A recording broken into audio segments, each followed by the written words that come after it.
Hey, what is up guys, MKBHD here, and this is the newest iPhone. It's a couple months later, and this is the review.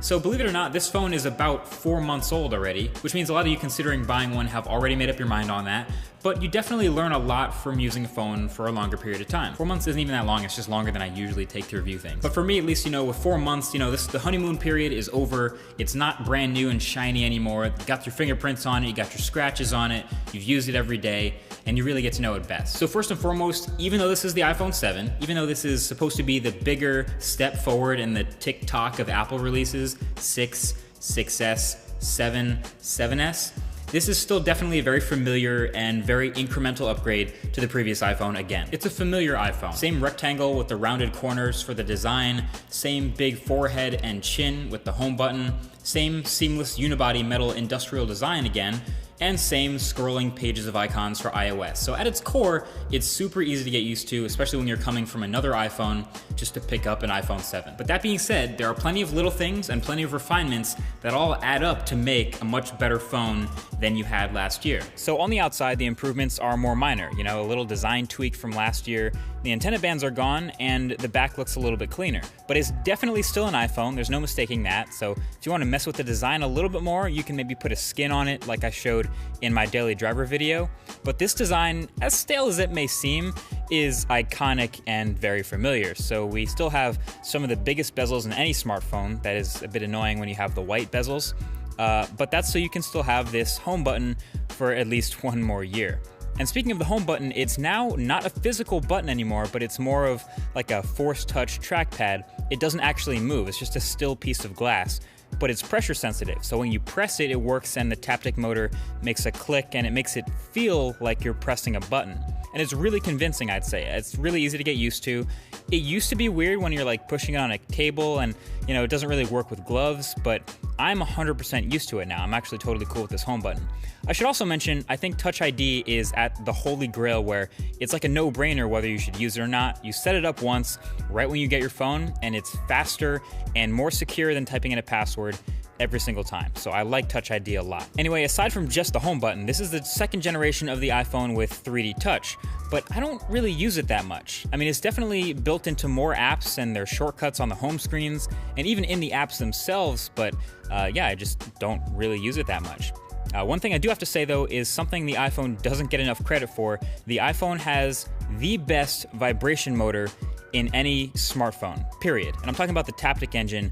Like, this phone literally feels like it's tapping you on the wrist or in your pocket or in your hand when you get a notification. It's awesome, so I love the Taptic engine, it's really good.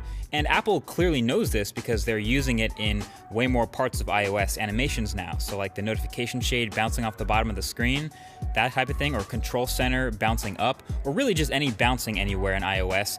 It always clicks so the phone feels like it's bouncing. Anyway, one of the biggest changes on the outside is it's now officially a waterproof phone. So the iPhone 7 is IP67 rated, which means you don't have to worry about dropping it in or near water anymore, and you can just take underwater photos and videos if you want. Basically, the phone should survive water exposure now.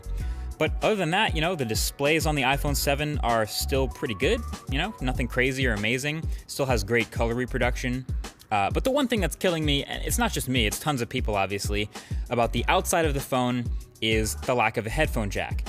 Basically, Apple is clearly aiming for an entirely portless, wireless iPhone in their future. So in that process, they're removing the headphone jack and starting to push wireless audio. Super aggressive? Yes. Super forward thinking? Yes. Super a pain in the ass? Also yes. I mean, I'm probably gonna make a whole video on the whole wireless phone thing. Maybe let me know if you'd want that in the comments section. Now, the camera on the iPhone 7 is new too. You can see the different housing. There's a new sensor and new glass, and you might remember from the Smartphone Awards, this camera is already one of the best. It takes great photos and great 4K videos.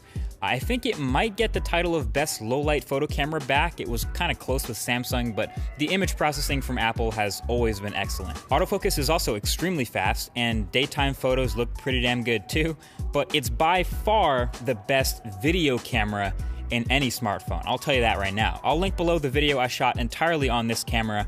But seriously, the 4K video from this sensor with the optical image stabilization and the big wide open aperture, honestly, sometimes you can't tell the difference from like a real dedicated mirrorless camera's footage. It's that good. Get a little depth of field going. I mean, it's awesome. Everything's there. Now, the iPhone 7 Plus has a second camera lens, as you already saw in my daily driver video, one regular camera, same as the smaller phone, and one telephoto lens at twice the focal length for that 2x optical zoom.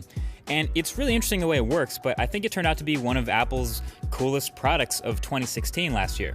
Basically, when you're all the way zoomed out, you're not just getting data from the main camera, as you would expect, but it's also actually intelligently using some imagery stitching in from the telephoto camera as well to make it a little bit sharper and a little bit more detailed in the center of the frame. Now, sometimes it uses lots of that data, sometimes none at all. Like if you accidentally cover the telephoto lens with your finger, for example, it doesn't use anything from it. But when you start to zoom in a bit, it continuously, intelligently analyzes how much of the information to stitch in, and then you can actually see it completely switch over cameras when you get to 2x zoom. It's subtle, but the tiny change in exposure is there, you can see it, and from what I've seen, it actively does this switching during video recording too.